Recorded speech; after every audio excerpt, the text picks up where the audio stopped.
There's an old adage in the exercise community. You can't out-train a bad diet. That's just facts, okay? You can be an absolute beast in the gym, but you will be held back by the quality of sustenance you put in your body. That's just a fact, okay? You can outwork it for a little while, but it'll eventually catch up to you like a deranged axe. The long and short of it is, okay, you will not outwork a bad diet. Sucks to suck. Every January, millions of people make New Year's resolutions to lose weight, eat healthier, or both to achieve these goals.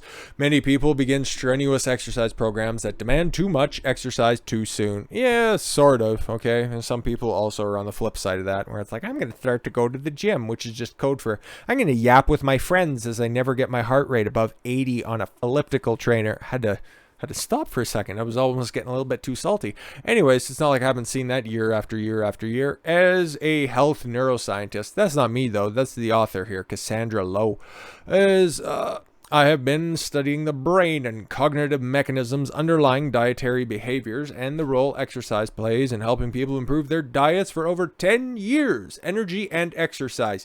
Yep. The truth is that you simply cannot exercise away a poor diet and expect to lose weight. Yup. Humans are very good at conserving energy and will account for the calories burned through exercise by consuming more calories later in the day or by being less physically active throughout the rest of the day.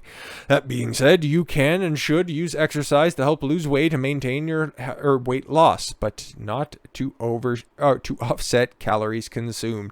Yep, over the years I've seen a lot of goofy rationalizations that are out there. I just like to eat. That's why I'm coming to the gym. Okay, cool. You're just already setting yourself up for failure. Okay, I'll just work a little bit extra hard. I'll just run an extra 10 minutes on the treadmill. Okay, if I want to have an extra piece of cake, that's why I come here. I just love to eat. No, you're just weak. Anyways, if you're looking to lose weight, the only way to do it is by controlling your calorie intake. At the end of the day, it's always just a simple mathematical equation. Calories in, calories out.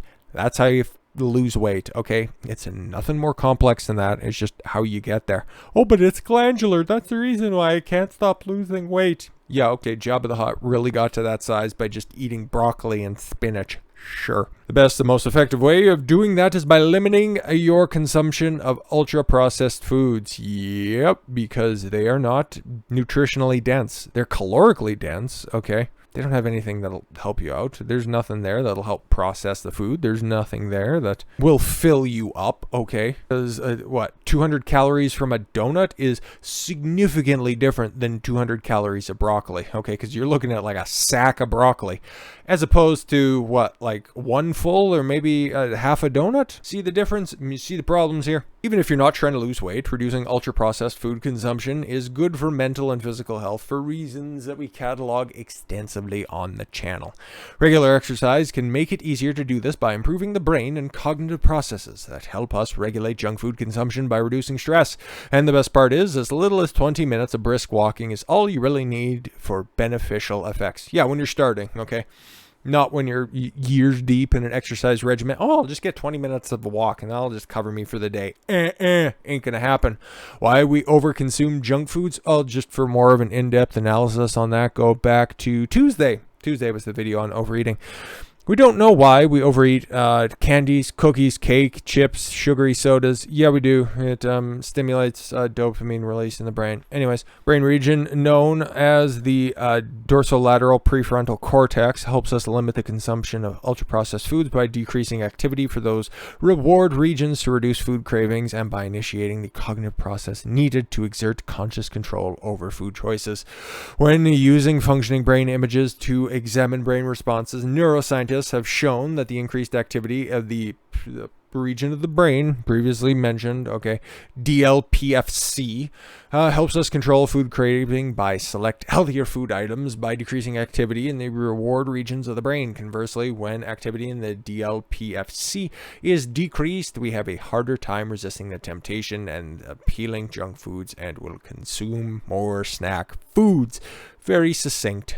Exercise can help regulate food consumption. Yeah, imagine that. The more you exercise, the less time you have to binge eat. It's weird. Exercise boosts brain plasticity, which is the brain's ability to adapt and functions based on new input. This is just good for like overall brain health, by the way. Boosting brain plasticity makes it easier to change our habits and lifestyles. More and more evidence has shown that regular physical activity can increase prefrontal brain function and improve cognition, where you store a lot of your short-term memory, by the way. These exercise induced increase in prefrontal brain function and cognition make it easier to regulate or limit the consumption of junk food. And we can see the effects in as little as 20 minutes of moderate intensity exercise. Again, with that 20 minutes. I've shown it's people consume less ultra-processed foods such as chips or milk chocolate. I was going to read that backwards. Been reading for too long.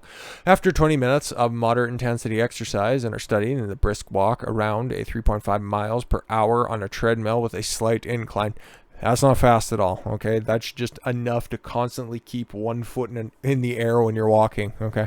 Research has also shown that single session of high-intensity interval training or a 12-week high-intensity aerobic exercise program can reduce preferences of appetite for high-calorie junk foods. Similar effects are seen when people engage in moderate aerobic exercise or strength training. Interesting. The key takeaway here is that regular exercise can reduce how much people want to eat junk foods and improve their ability to resist the temptation of the appealing foods and improve brain function and cognition. This makes it easier to limit the consumption of these foods to achieve healthier eating and weight loss goals. All right, and then exercise also helps reduce stress. If I read that again, I will self-delete because constantly talk about this, okay? So long and short of it, I'll just read the last line of that little subsection there. Next time you're feeling stress, go for a brisk 20-minute walk. Damn it, I thought I would have skipped that. It could prevent you from stress eating, no doubt. So what exercise is best? What is best in life? To see the food driven before you and then for you to consume only the healthiest that is there. Just kidding. Research is often asked, what is the best exercise and how much exercise to do? At the end of the day, the best exercise is the one you enjoy and you can sustain over time. It sounds gimmicky, but it's totally true, okay? Because high-intensity interval training, it sounds annoying, but if you only have 20 minutes, you can get a big old sweat on, okay? And you can achieve a lot, okay? But if you don't like it, you won't do it, and you'll set yourself up for failure, okay? Aerobic exercise, if you like running high, go out and run, okay? But if you don't, okay, but there's a big difference between thinking you don't like something and then not liking something. So just try it, okay? Meditation and mindfulness, yoga and strength training are all effective in helping improve diet by targeting prefrontal brain function and reducing stress. If you're beginning a new exercise routine this year or just continuing on, okay? Because I encourage you to continue going after it because it's only been just a couple of weeks since the new year and many people do New Year's resolutions. Or, you know what, if you just need a little, if you're looking at this in the future, which hopefully somebody is, if you just need a little pick-me-up, okay, to get yourself back on that exercise cycle once again, maybe this will help. Be kind to yourself, listen to your body, and remember that a little goes a long way. Yup. And that, yeah, if you're eating a really bad diet that's high in inflammatory markers, that's going to slow down your exercise regimen. And that's not going to make you want to go, oh, my knee hurts, oh, my ankle hurts. Well, what are you eating? Just funnel cake for dinner. Well, you should probably change that up, and then you might not have that knee and ankle pain. You might be able to exercise a little bit more. I don't know, just food for thought, I guess. That's kind of what we were talking about through the entire week, but it's important and something I'm passionate about and something that I like to talk about, and hopefully you enjoyed that as well. And with that said, enjoy your weekend. I've been Don Consuelo. I want you to follow your gut and get after it. Take care, everyone.